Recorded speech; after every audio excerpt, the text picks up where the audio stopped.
Good evening, family. We're here again with another edition of The Journey.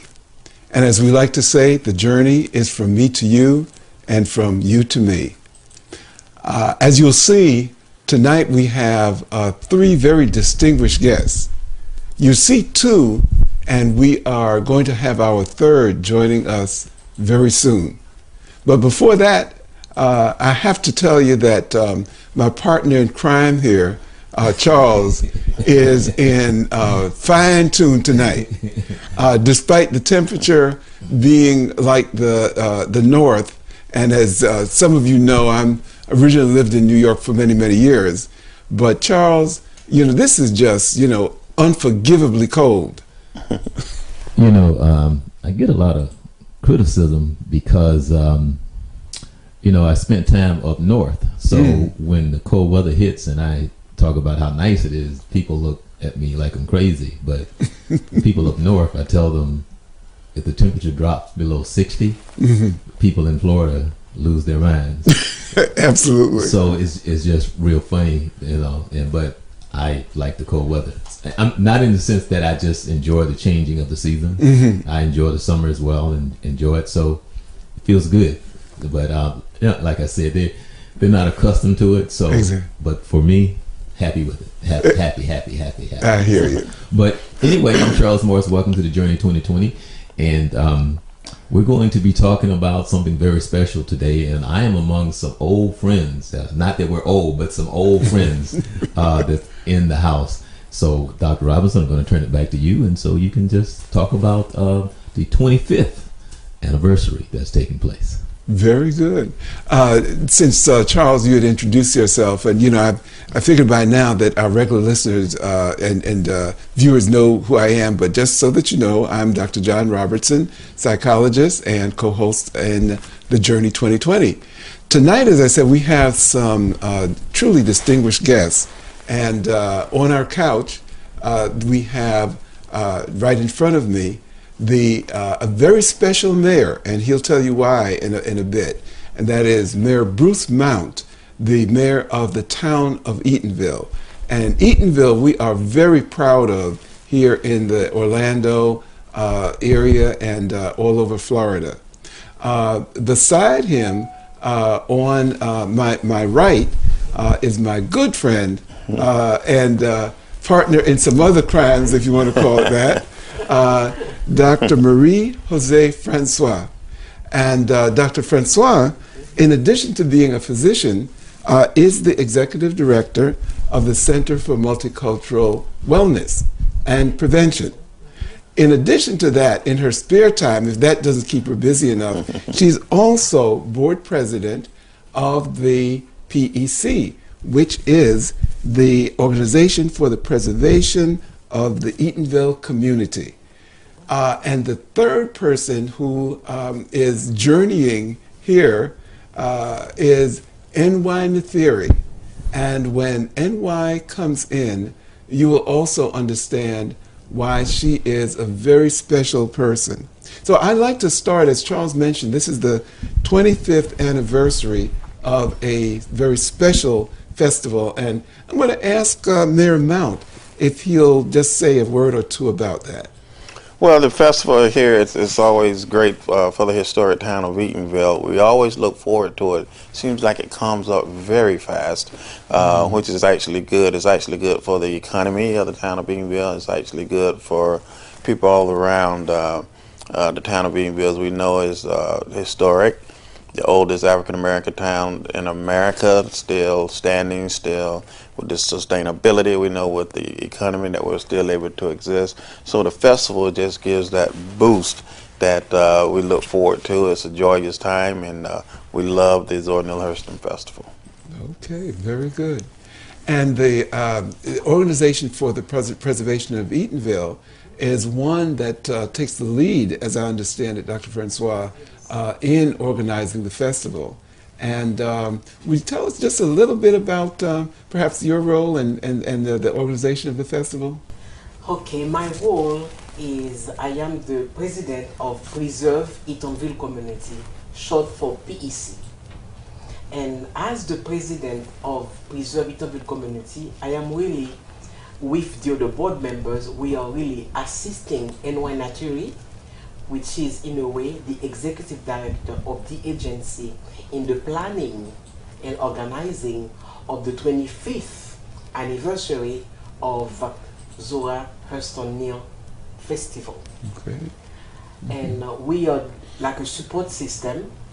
We are a guiding light, so she can, whatever move she's making, we are in agreement with her. We are really shadowing her. But I can tell you, someone for 25 years to put a festival together, that means she has been doing something wonderful. And Zora Festival, this is a well-known festival, locally, nationwide, statewide, and internationally. Yes. So we have different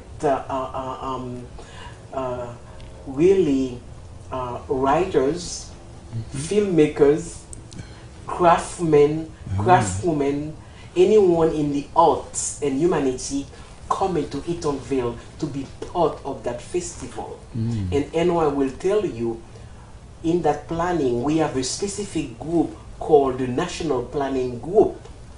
And that group, they meet throughout the year leading to that festival, which will take place as of tomorrow until Sunday, February 2nd. Okay. The Zora Neale Hurston Festival has different parts. Yes. We have an indoor festival. Okay. It's where we have a lot of good writers, scholars, okay, academicians. And the outdoor festival is for Friday, the 31st of January, Saturday, February 1st, and Sunday, February 2nd, the outdoor festival. Okay. But you look at that festival, you see the outcome, you see what's taking place. But in the background, what's taking place to lead into that event is handful. Okay. It's countless hours. I don't know how many hours volunteers, staff, and board spend to put that event together. And the museum, Preserve community, they are lucky. For me, that's something very important, to have the support of the town of Eatonville. I was going to, I'm glad that you allowed us to segue to the town of Eatonville, because many people may not know the significance and the connection between Eatonville and the Zora Neale Hurston Festival. I'm going to just ask Mayor Mount if he'd talk about that a little bit. Sure. The town of Eatonville, as I said, is a historic town. And the way that the organization play a role, it started with a street that they wanted to, Kennedy Boulevard, they wanted to widen Kennedy Boulevard. As we know, if you widen any street, and particularly Kennedy Boulevard being a two-lane road, if you expand it to 4-lane, there goes the community, because we have residents on one side and residents on the other. Well, the organization, which then was very few people, maybe a handful, and say, look, we must do something about this to stop this type of action. So that's when that came, and I think within that group, therein lies Zora. Then let's do something else, because they were very successful in doing that. If you know, Eatonville and Kennedy Boulevard is very beautiful now, and it's still 2-lane. And that has to do with the organization taking that step and saying, we're not going to let that road go through. And as a result of that, they say, well, let's do something else as well. And therein lies the Zora Neale Hurston, who we knew grew up in the town of Eatonville, which she's told a lot of different stories sitting on the porch. And that is the connection to the town of Eatonville. And we have not looked back, but I have to emphasize, it is the efforts of the organization, the Association to Preserve Eatonville Community, that made all of this possible. So it's not just that, it's a whole big story with the road, and we are very grateful that the festival has stepped up to the plate in having this festival. And like I said, it's great for the community, great for spirit, it's great for the town of Eatonville. It's interesting, Miramont, as you mentioned, one of the evolutions of the Zora Festival involved the widening of a road, because it reminds me of one of her books, Dust Tracks on the Road. And so there is a synergy, a connection all around. The lovely young lady, I'm going to say, who has just joined us, who I mentioned earlier in our program, is N.Y. Nathiri, and who is the spiritual and hard-working, I'm going to do a Tom Doherty now, say the hardest working conference organizer, event organizer in our area. And while you've come just as at the right time, as we were just beginning to talk about the festival, and I wanted to also mention that this morning you all had a exemplary event, which was a press conference that had, I understand, the Hurston family who attended, Congresswoman Corinne Brown, and I'm going to let you fill in the rest of it from there. Okay. Well, I really apologize for being late. We're just up the road from you, but when it comes dark, I've gotten to the age where when it comes dark, that's a whole different challenge. But I sort of figured out, and then when I saw Mayor Mount's BMW, I said I knew I was in the right place. But we really did have a very fine press conference. You know, it's part of our tradition to do what we call a kickoff press conference, and generally they are well received. In other words, they're well attended. But there was really something in the air today, because we had, I think, every major news outlet there. We had print, we had electronic. I mean, we just, and people were very excited, I think in part because we did three things there. Of course, we had members of the Zora Neale Hurston family who had come as a precursor to the fact that this week coming up, there will be between 45 and 50 of them who will have traveled from Texas, from California, from New York, from Connecticut, from parts of Florida. They will have paid their own way to come to the 25th annual Zora Neale Hurston Festival. And that to me is very impressive, because when people devote their time and their treasure, that is something that's very important. And as one member of the family said to me, she said, you know, festival has really helped us to know each other.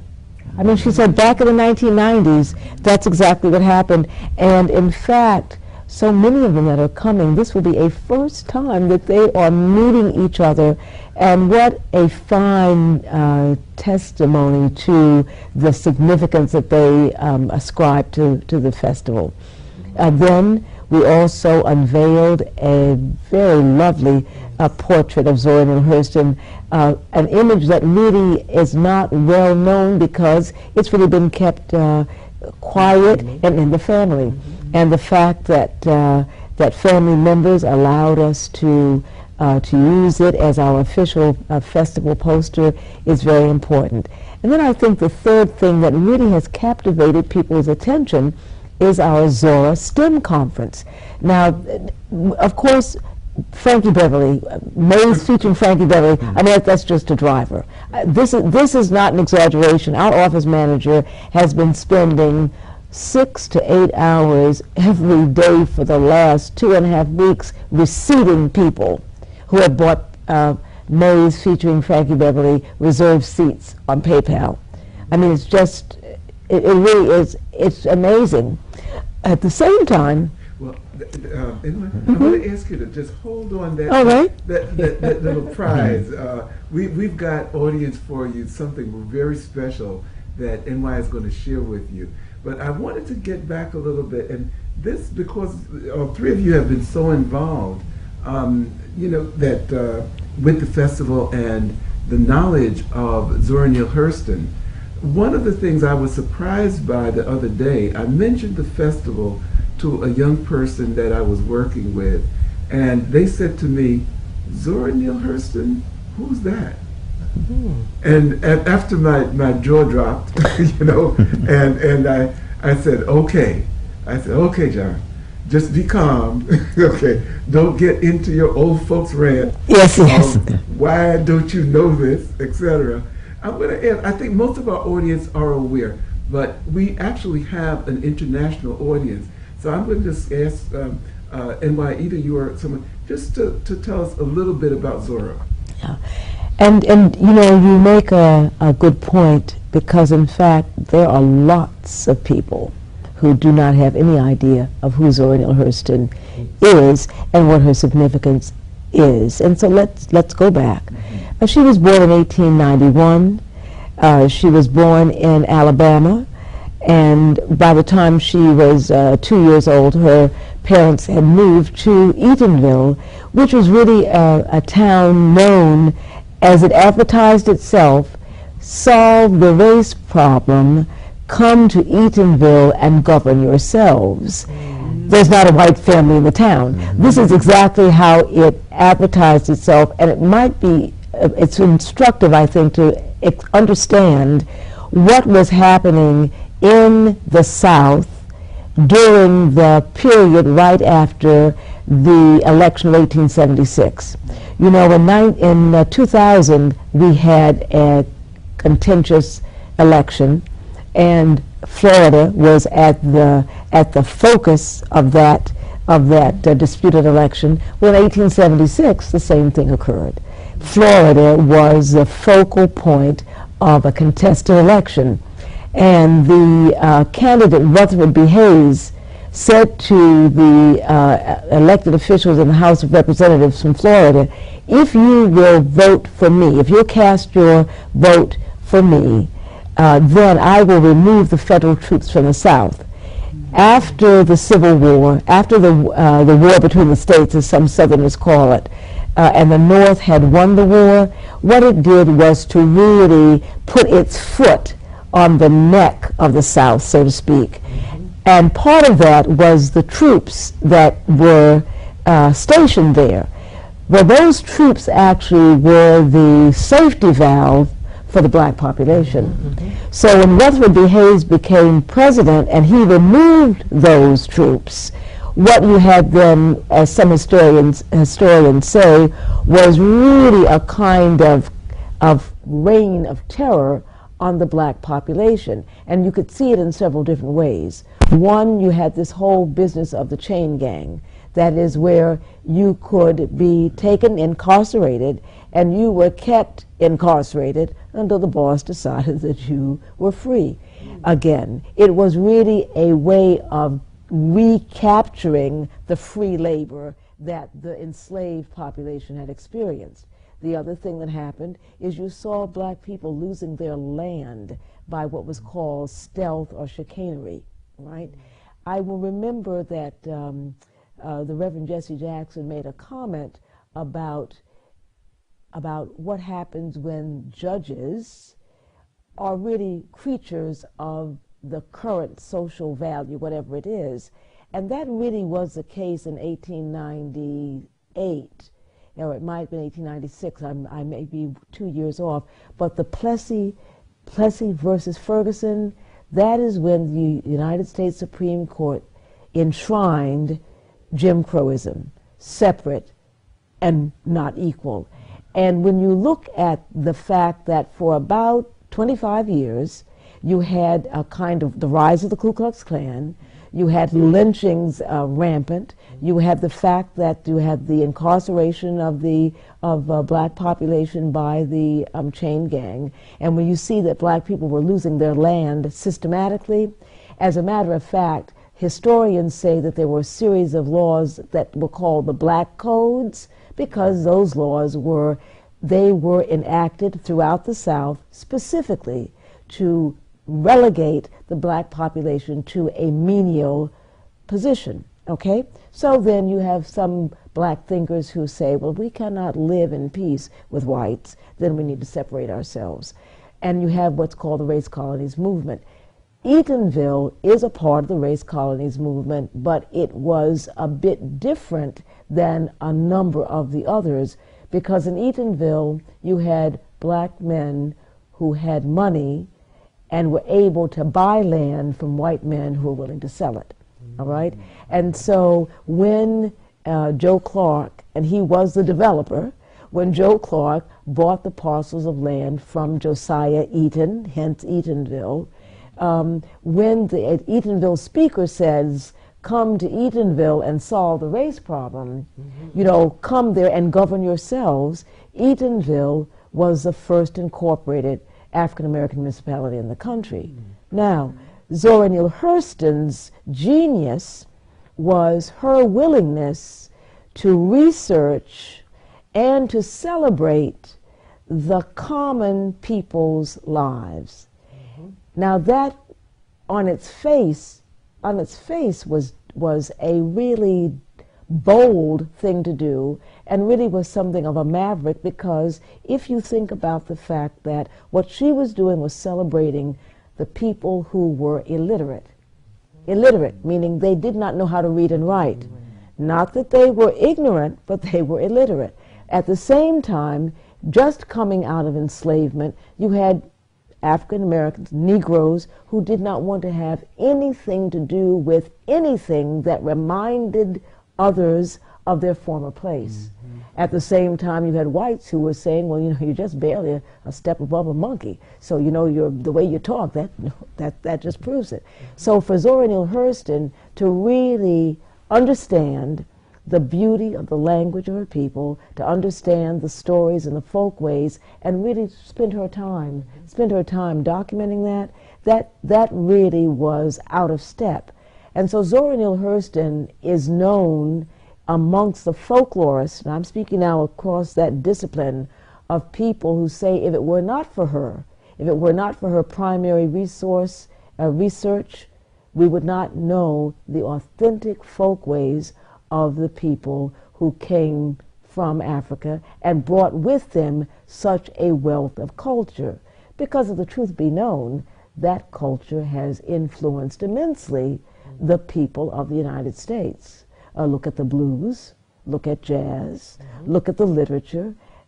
Children who know about the Uncle Remus stories, well, Joel Chandler Harris simply bastardized, you know, the real stories that came. Brer Fox, Sis Cat, Brer Rabbit, those came on the boats with the people from Africa. So Zora Neale Hurston had that ability, and she had that genius. Now, the other thing that she did, however, was to write a literary classic that people literally all over the world embrace and love, and that's Their Eyes Were Watching God.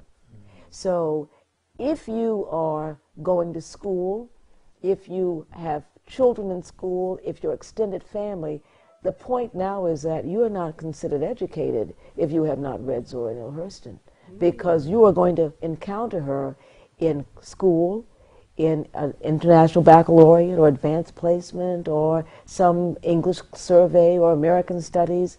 And the fact is that she has become a global icon because the stories that she tells are they are human stories. In other words, it doesn't matter who you are, they resonate.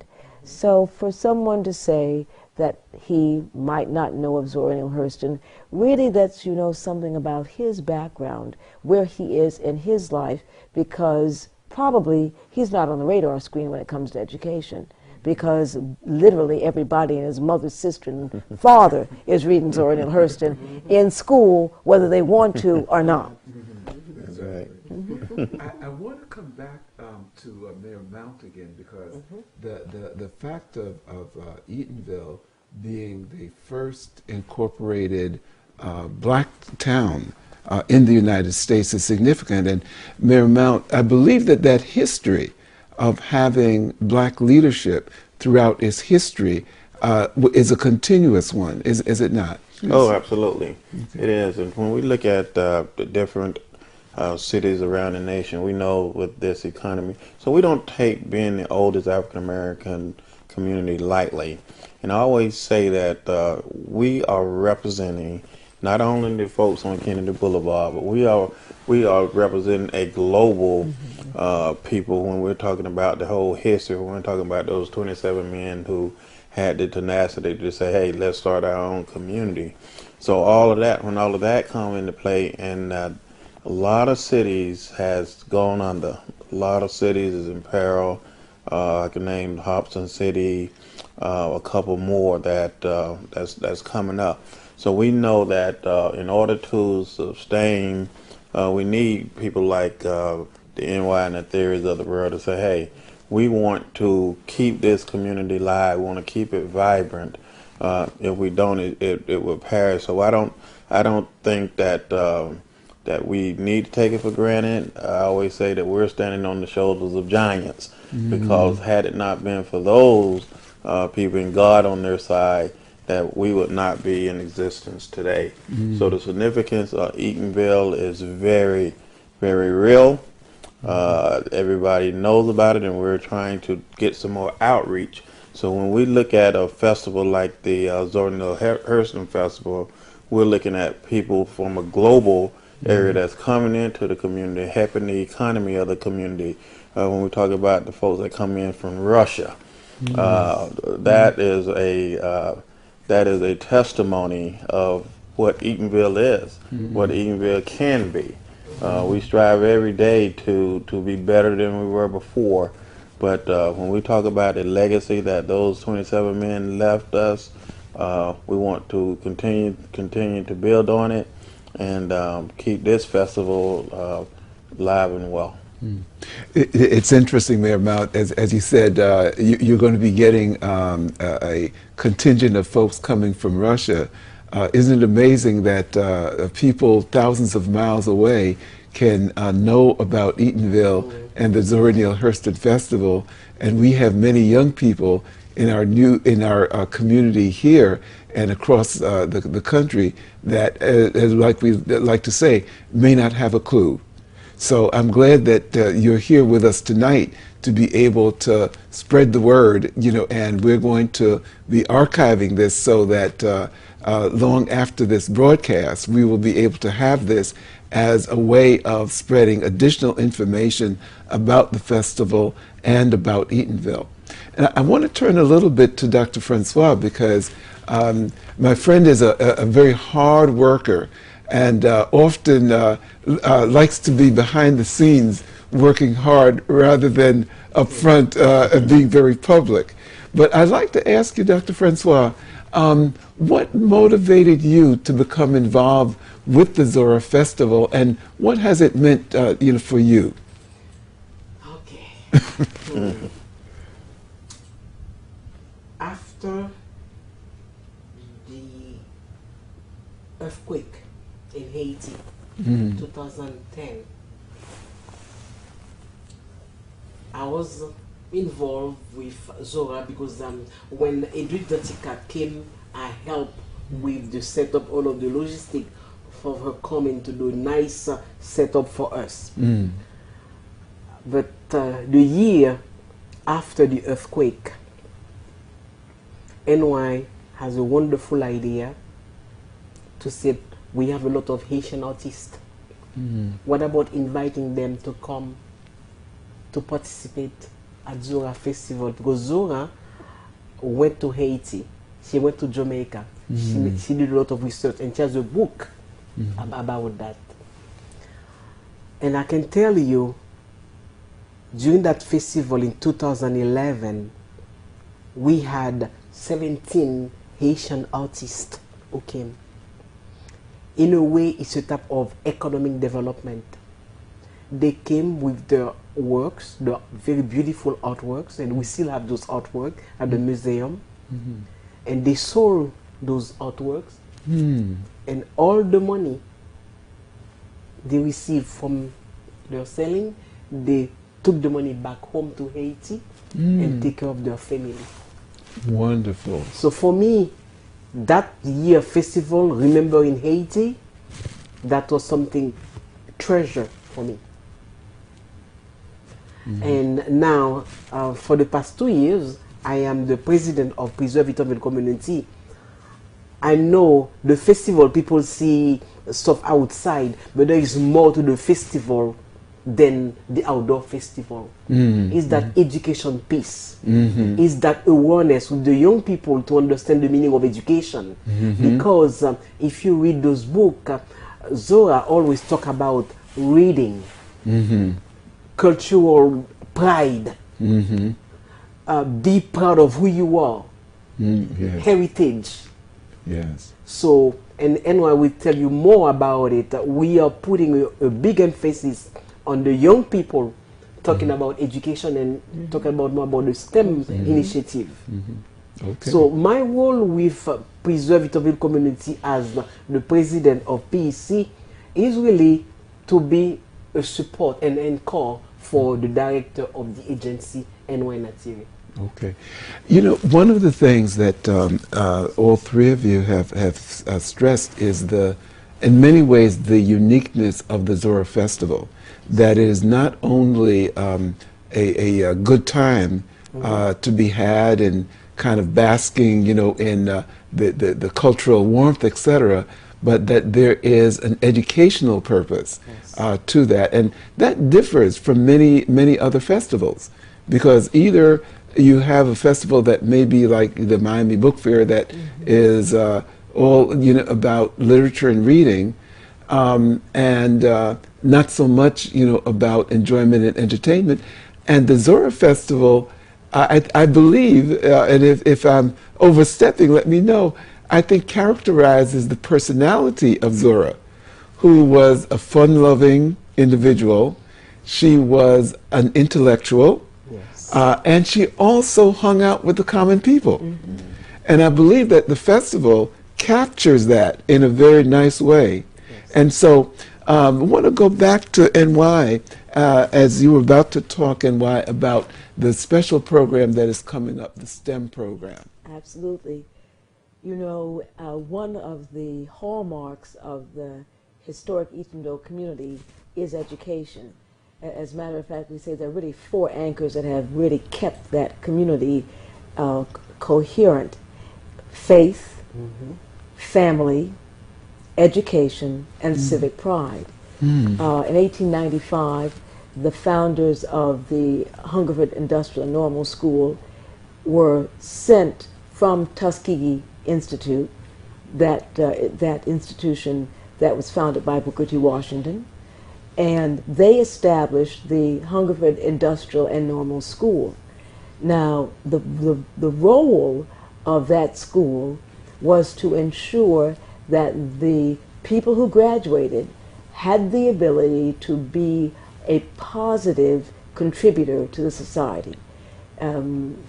Booker T. Washington was very adamant about having the newly freed population be able to carry its own weight, to be able to make contributions to the greater economy. And he saw that by having, as he said, Negroes trained in certain skills so they could always get a job.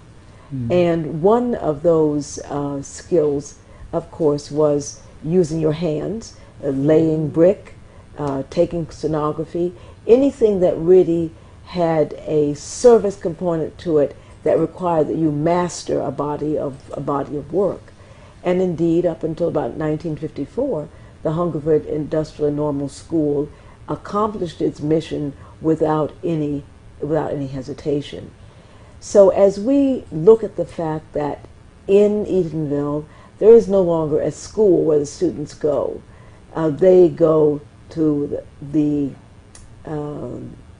different elementary schools. They go to the middle schools outside of the community. And what that has done in some ways is really test the ability to be a part of a vibrant social and educational system. We know that the well-paying jobs of the 21st century are going to be in science, technology, engineering, and math. We know that. We also know that if you are not prepared academically in high school to take the algebra or the trigonometry or the biology, it doesn't matter how much you say you want to do STEM education, or you want to be steeped and be successful in a technologically driven occupation. You can't make it. So, though yes, indeed, some people say, well, why not start in elementary school? And perhaps some people do that. But our focus is to really button down the middle school age student so that we can help them to see a positiveness about a quality education. And as we look at what it is that we have as traditions, what is our heritage, we are working with the University of Central Florida under the guidance of Dr. Pamela McCulley Bush, who is a tenured full professor at UCF in the College of Industrial Engineering, and who frankly has achieved probably 15 to 20 grants from the National Endowment for the National Science Foundation. We are working very closely with her and really share the kind of excitement that she represents in university faculty. So the Zora STEM, to bring this all back together, because some people say, well, Zora, that's about arts and culture. What are you doing talking about science and technology? Well, in fact, the Association to Preserve the Eatonville Community is at its core a community revitalization organization. We want to make certain that as long as the United States of America exists, that a vibrant Eatonville, Florida should exist. Okay. And the way that we can do that, without any doubt, is through education. Because Eatonville has always been called a bedroom community. All right, people go outside to work, and then they come and they live their lives. So if our children cannot get good paying jobs where they can stay in Eatonville but go outside to work because they are qualified to work, well, Eatonville will disappear. So that really is the connect, as the kids say, between Zora STEM and Eatonville. And we want to do it in a research-based methodology. This is really quite scientific in its whole approach, because what we're doing is to test an hypothesis, and if it works, we want to say that what can work in Eatonville based on the culture and the heritage can work in an Indian reservation. It can work in Appalachia. It can work in any number of places where the student has the opportunity to study under the tutelage, under the leadership of people who are well trained and who can help them to embrace a positiveness in terms of education, not thinking that if you are smart that there's something wrong with you. All right, that we have to do away with that. You know, what's wrong with you? What is wrong with you? No, there's not anything wrong with being smart, because the world is run by smart people. Exactly. You know, to that, anyway, how would a young person or a parent find out more about this program and how to get involved? Now, to come back and tie it, as they say, tie it in a bow, on January 31st, which is Education Day, Friday, we will be hosting a 100 student enrollment at the UCF Rosen College of Hospitality Management, all right? Because we want to do something very fantastic, take them out in a beautiful environment. They're going to have lots of fun. They're going to have people who don't look like they're 1 foot in the grave out, so that, that resonates with them, that young people are into these activities. And if you are interested in this conference and what comes after it, which is a 4-week academic summer camp that is based on science, technology, engineering, and math, specifically for middle school youngsters, please visit our website, zorafestival.org. Call the museum at 647-3307. You can always email office@preserveeatonville.org. And I'm going to spell that out because we use the double E. So it's office@preserve, P-R-E, S as in Sam, E-R-V-E, EATONVILLE.org. So it's preserveeatonville.org. And depending on when your audience hears this, it may still be possible for them to sign their children up. We are very, very specific. No child can come without a notarized permission from his or her parent. Children will be escorted by a chaperone, so that this is not just, it's not just running wild. And we are fortunate that we have some support from Mears Transportation so that we can move children around. We've also been able to garner some support from the Universal Orlando Foundation, from Bright House Networks, from the National Center for Simulation.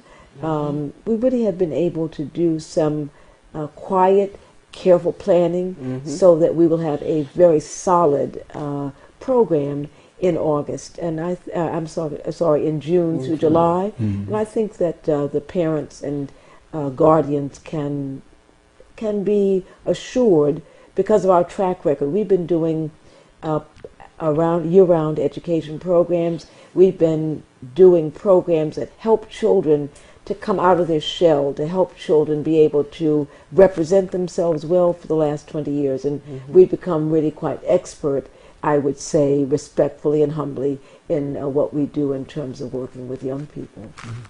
Charles, one of the things, and I know you probably have already thought of this, but I'm thinking that we could put this up on the website, the information about contacting the Zora Festival, the website, the information, etc. When it's posted, all of that information will be on. When she spells it out, all of that will come up then. Okay, excellent. That means all the forms. In other words, we have forms that are there in place. No, the information is for where to how to access those forms. Yes. Right, exactly. And I told you my partner is with the technology is always that step ahead. The thing is that I was just asking because it's been so many years now. I didn't know it was the 20th. It was funny, the 25th year, because I just can remember celebrating the 20th. And I was talking earlier about years ago when I was involved with Orange TV, and how we were out there, and we were on the main stage, and we're out there on a Friday and a Saturday, and we're out there on a Sunday as well. So for the people out there, whenever I get a chance to talk to people, my friends that's around the country, I always try to encourage them to come down this time of the year. Normally they would say, yeah, we want to come down for the warm weather,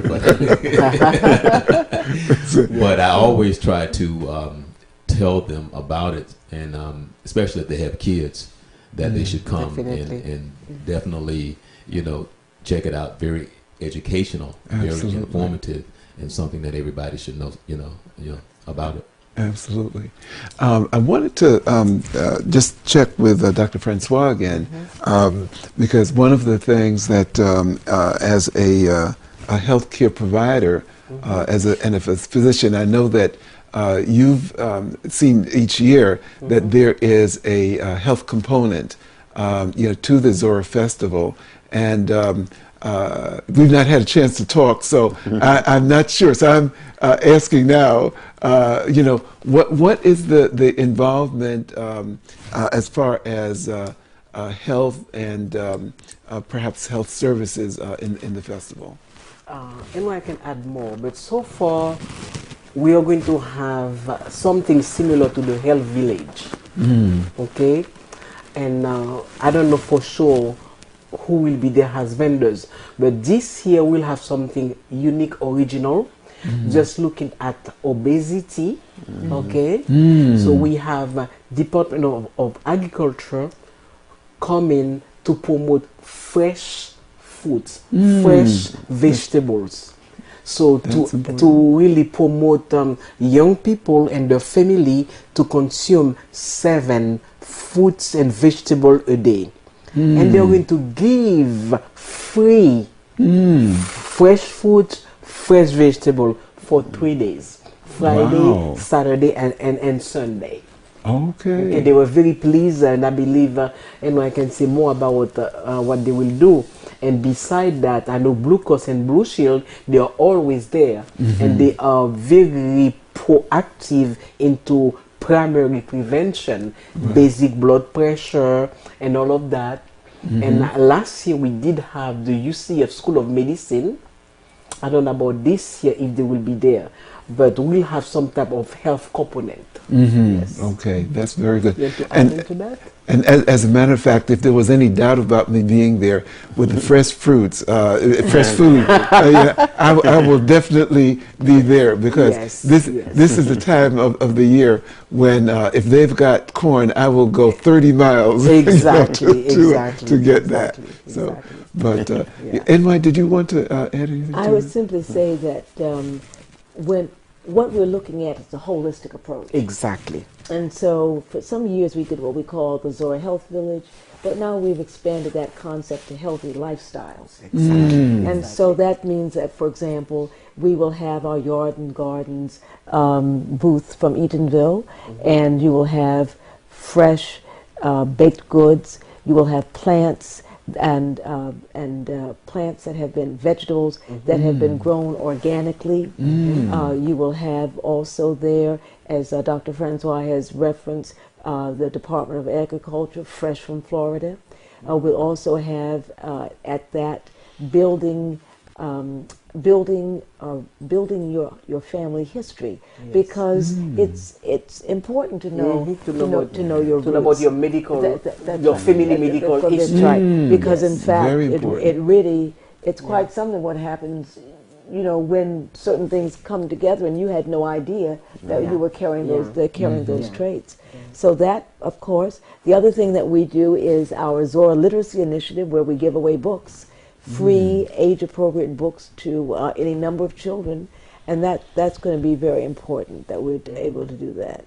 And then, of course, we have our Make and Take tent, and we have just lots and lots and lots of activities that are so much based in education, because that's a kind of stability. Yes. Of course, the center stage is what the center stage is. And at 3 o'clock on Saturday, February 1, Mays featuring Frankie Beverly will take over.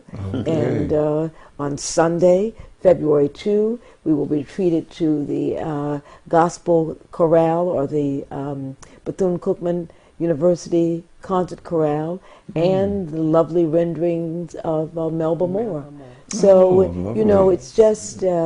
It promises to be a very, very fine 25th anniversary, and we are just looking forward to a safe event and to lots and lots of people coming out. Exactly.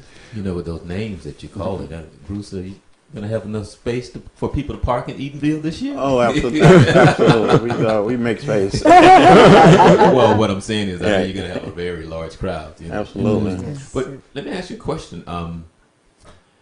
What I'm going to ask the three of you, and you can all answer. For the next maybe 5, 6, maybe 10 years from now, what is it that you would like to see that might be different, or where would you like to see the festival go? What, if there's anything different as far as the festival itself?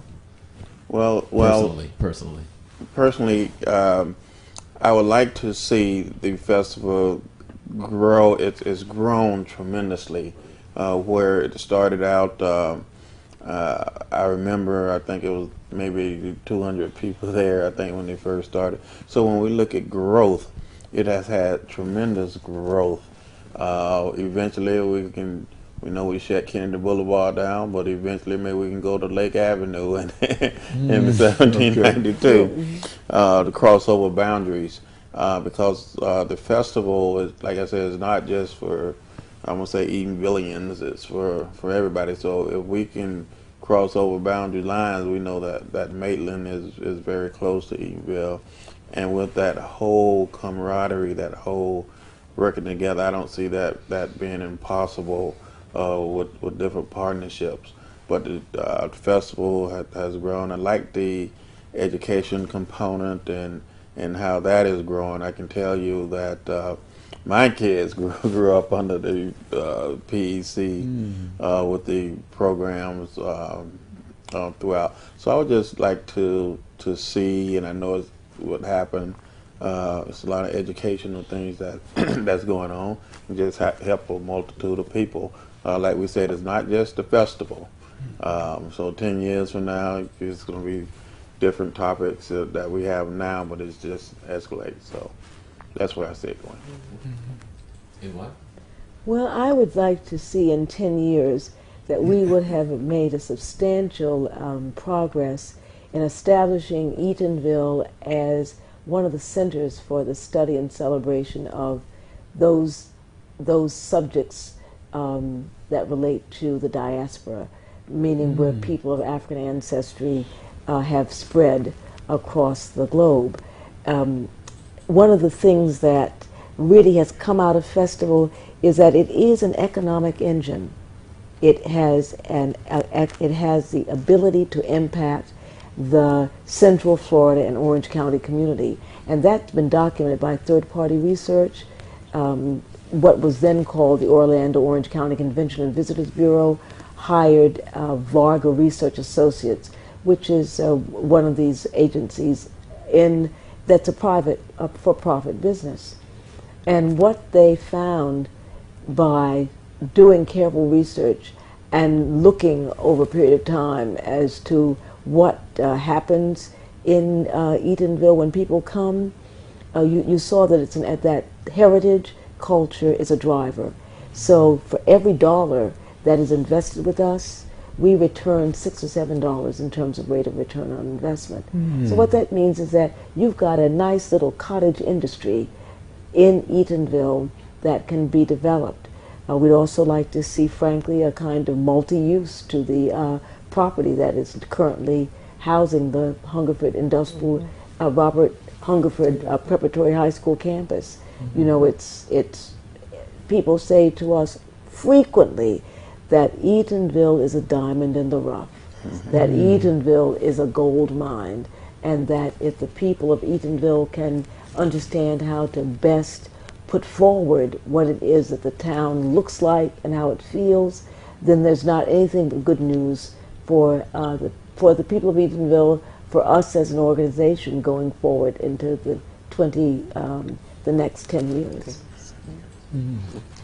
In the next 10 years, I would like to see Preserve Eatonville community having its own building where we can have a beautiful museum to showcase the town of Eatonville and all of Zora Neale Hurston works. Do you still have the attitude? Absolutely. Hatitude is a favorite, and it will be back in full splendor on Saturday, the 1st of February, 10 a.m. to 1 p.m. And of course, we say if you're not wearing a hat, you can't get in. What about the gala? The gala, yes. The gala will be again at the Sheraton Orlando North, and it will be an awards gala. As a matter of fact, the gala has different components. But as an awards gala, we want to acknowledge the institutions and the individuals who really over 2 decades plus have made the organization what it is. We will have 45 to 50 members of the Zora Neale Hurston family present.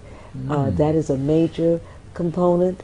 And of course, as I say, we will be recognizing corporate America, institutions of higher learning, civic organizations, and individuals who deserve the work that they do, for their effort, for what they have tried to do on behalf of preservation of the culture of people of African ancestry. We want to acknowledge them.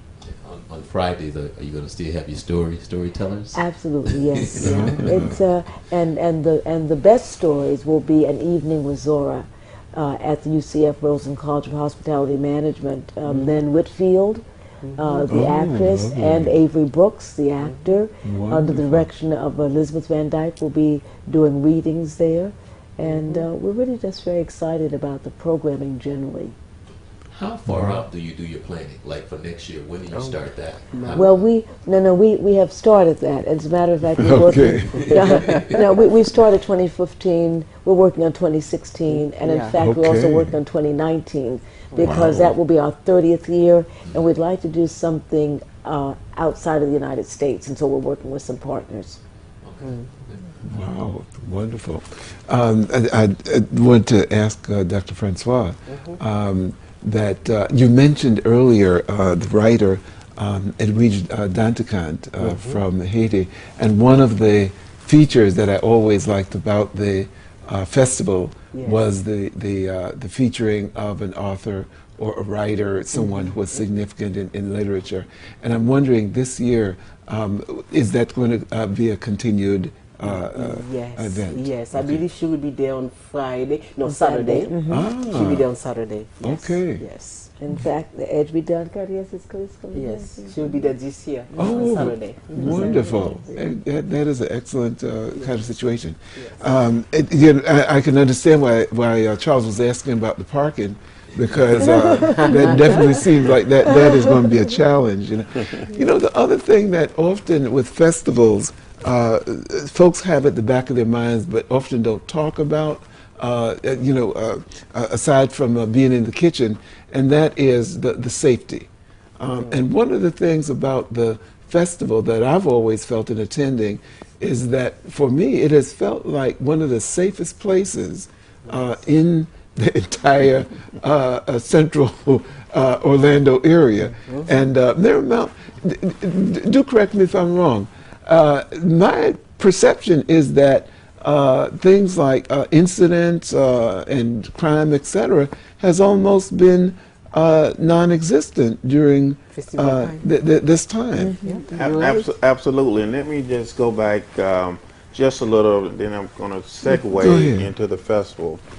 Okay, you got 2 minutes. Okay, I'll make it quick. Eatonville is a very safe place anyway. The thing about being this community, if something happened in Eatonville, it's escalated. If it happens in Orlando, it can happen. But if it happened in Eatonville, it's 10 times over. Isn't that almost a universal thing with Yes. black communities? yes, it is. But when we talk about the festival, we have something what we call mutual aid, meaning that we can use Maitland, Winter Park, Altamont. So we meet to see what are the best practices with security. So our police does an admirable job in having people safe, community policing. I stress that, so we don't have to worry about everyone getting tickets. And I think 2 minutes is up because I was looking at me. Because when you say this, so if I get a ticket, I can come to you, is what you're saying. Well, if you come to me, you may double. So I don't know. I just wanted to make sure. So if I get a ticket, Mr. Mayor. Yeah, and if it's $40, you may pay $80. So you may just. I hear you. Do you work with Orange County as well? The Orange County Sheriff's Department? Yes, we have mutual aid, and Orange County is a partner of ours to keep us safe. We do not worry. They have security throughout the festivals, so when the festival is over, don't think that you can come and hang around because you can't. We will have the EPD on patrol. Yes, that's true. Okay, very good. Very good. We have about 30 seconds. Okay. Well, I'd have to say in those 30 seconds that the Zora Neale Hurston Festival, to me, characterizes the best not only in culture, but in education and information, and the spirit that has allowed a community like Eatonville to continue thriving into the 21st century. And as NY has said, that there is not just a local or a regional or a national aspect to this festival, but it truly is international. And I want to thank our guests for sharing this time tonight with us.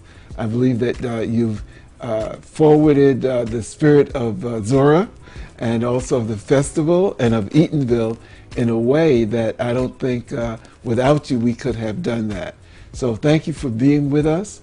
And with that sentiment, I'd like to close us out with saying, again, in the journey, that we bring you a wide range of our community so that we can share that which we feel and that we perceive is the best of us. And in that best, the journey is from me to you and from you to me.